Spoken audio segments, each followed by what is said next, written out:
समर्पण और निष्ठा हमारे प्रदेश को नई ऊंचाइयों तक पहुंचाने में महत्वपूर्ण भूमिका निभा रही है।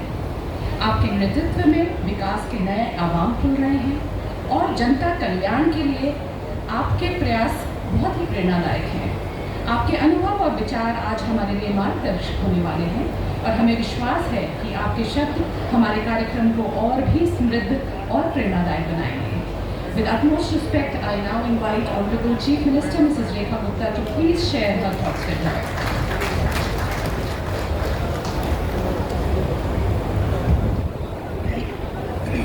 Thank you so much. I think अब आवाज़ जो है वो क्लियर आ रही है। हमारी डॉक्टर सूद बहुत ही अच्छा मन संचालन कर रही है, पर थोड़ा सा लगता है घबराई सी हुई। डॉक्टर लोग ऐसे ही करते हैं, हल्का हल्का बोलते हैं और राइटिंग भी ऐसी होती है जो वही समझ सकते हैं, बाकी कोई और समझ नहीं सकता। भाई गलत हूँ तो बता दो। डॉक्टर की राइटिंग कोई नहीं समझ सकता सिवाय उनके। एक बार जोरदार तालियां आप सबके लिए, पूरी धर्मशिला टीम के लिए। ढेरों बधाई, ढेरों शुभकामनाएं आज इस नए यूनिट को शुरू करने के लिए। यहाँ मंच पे उपस्थित मिस्टर रॉबर्ट जो ग्रुप डायरेक्टर हैं धर्मशिला नारायणा के, डॉक्टर सर्वेशा, बहुत ही डायनेमिक और क्यूट पर्सनालिटी सर्वेशा खन्ना जी जो कि धर्मशिला ट्रस्ट की प्रेसिडेंट हैं, डॉक्टर श्री आर वेंकटेश जी जो ग्रुप सीईओ हैं धर्मशिला नारायणा के, और इस मंच पे उपस्थित हमारे बहुत ही डायनामिक दोनों एमएलएस रविंद्र नेगी जी और रविंद्र कांत जी। एक बार जोरदार तालियां रवि कांत और रविंद्र नेगी के लिए, और विजेंद्र धामा जी जो हमारे प्रेसिडेंट हैं इस पूरे डिस्ट्रिक्ट के, और हमारे सभी काउंसलर्स जो यहाँ उपस्थित हैं, और सभी डॉक्टर्स, पूरी फैकल्टी और सभी सम्मानित उपस्थित बंधुवर। धर्मशिला का पूरे देश में अपना एक रुतबा है, अपना एक नाम है, और हेल्थ सेक्टर में जो आपकी सर्विसेज हैं उसके लिए हमेशा आप सबको जितना अप्रिशिएट किया जाए उतना कम है। और आज विशेष रूप से जो मैमोग्राफी के लिए आपने लेटेस्ट टेक्नोलॉजी वाली मशीन यहाँ पर लगाई है, जिससे हजारों पेशेंट्स का बहुत ही परफेक्ट तरीके से कैंसर डिटेक्शन का काम हो सकेगा। कैंसर एक ऐसी बीमारी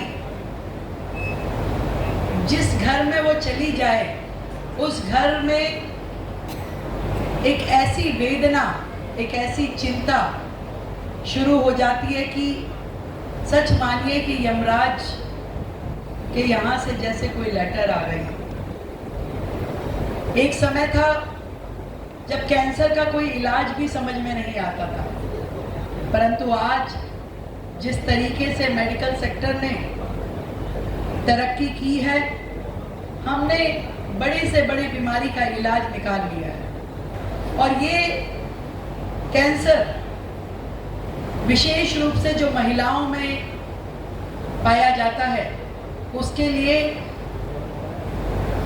इतनी सुपर्ब मशीनरी जो धर्मशिला ने अपने यहाँ लगाई, ना केवल दिल्ली को बल्कि पूरे देश को इसका लाभ मिलने वाला है, दिल्ली एनसीआर को इसका लाभ मिलने वाला है।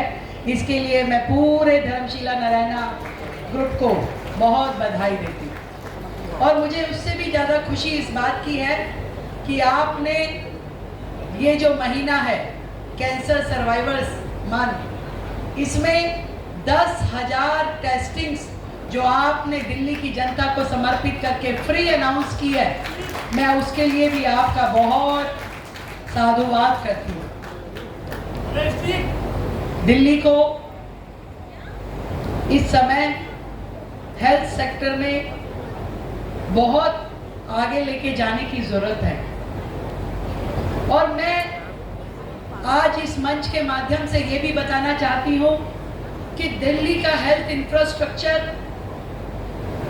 अभी तक बहुत ज़्यादा सफिशिएंट डेवलपमेंट उसमें हम नहीं कर पाए हैं। पिछली सरकारें इसमें बहुत इनिशिएटिव नहीं ले पाई और मुझे जब मैंने पूरा ये स्टडी किया तो ध्यान में आया कि पूरे के पूरे हेल्थ इंफ्रास्ट्रक्चर का 50% जो शेयर है वो प्राइवेट सेक्टर के पास है।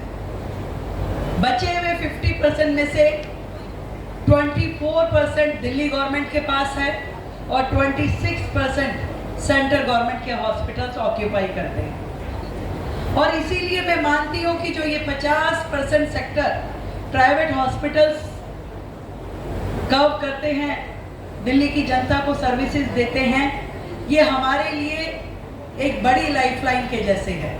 और जब विशेष रूप से धर्मशिला जैसे हॉस्पिटल जो कैंसर जैसी बीमारियों में पेशेंट को रिलीफ देते हैं, उनका इलाज करते हैं, तो आप हमारे लिए और भी प्रेस्टिजियस हो जाते हैं। मैं ये चाहती हूँ, जो वेंकटेश जी अभी कह रहे थे कि और एक्सपेंशन इस समूह को मिले, दिल्ली में और अफसर धर्मशिला जैसे अनेकों हॉस्पिटल्स को मिले, इसके लिए मैं आज आपको इस मंच से आमंत्रित करती हूँ। हम पब्लिक सेक्टर के उन सभी हॉस्पिटल्स को, उन सभी एजेंसीज को जो हेल्थ सेक्टर में काम करते हैं, दिल्ली सरकार की ओर से आमंत्रित करते हैं कि आप आइए पीपीपी मॉडल पे और हमारे दिल्ली सरकार के जो न्यूली कंस्ट्रक्टेड हॉस्पिटल हैं, उनमें से कुछ सेमी फिनिश है, कुछ अबाउट टू कंप्लीट है, आप आइए, अपना प्रपोजल दीजिए और उन हॉस्पिटल्स के लिए आप कैसे और क्या प्लान कर सकते हैं वो बताइए। हमारा एक ही लक्ष्य है, दिल्ली की जनता को बेहतर से बेहतर हेल्थ की फैसिलिटीज मिले, दिल्ली की जनता को कभी भी इलाज की कमी के कारण जीवन ना खोना पड़े। एक ही ध्येय है हमारा। इसके लिए सरकार, इसके लिए हमारा समाज मिल करके जो काम कर सकता है, उस दिशा में हमें आगे बढ़ना है। कई बार मुझे अफसोस होता है कि आज भी हमारे दिल्ली सरकार के अस्पतालों में बहुत ही जरूरी जो मशीनरी है, उसकी भी कमी यहाँ पर पाई जा रही थी। हमने आने के तुरंत बाद जितने हमारे 38 हॉस्पिटल्स हैं दिल्ली सरकार के, उन सभी में जिन लेटेस्ट मशीनरी की जरूरत है, उन सभी को पीपीपी मॉडल पर ही इनवाइट करके पूरी जरूरतों को भरने के लिए पहले से मंजूरी दे दी है। वो टेंडर भी हमारे प्रोसेस हो गए हैं। इसी के साथ जो वर्षों से हॉस्पिटल्स की वैकेंसीज थी, 10 साल से एक भी परमानेंट जॉब ना डॉक्टर की, ना नर्सिस की, ना पैरामेडिकल स्टाफ की अपॉइंटमेंट जो नहीं हुई थी, हमने पहली बार पिछले 12 साल में दिल्ली सरकार में 1300 नई परमानेंट नर्सिस की अपॉइंटमेंट करी है। हर हॉस्पिटल को इंडिविजुअली एक एक मेडिकल सुपरिटेंडेंट दिया गया है, ताकि बेहतर रूप से उस हॉस्पिटल का मैनेजमेंट हो सके। ऐसे ही लगा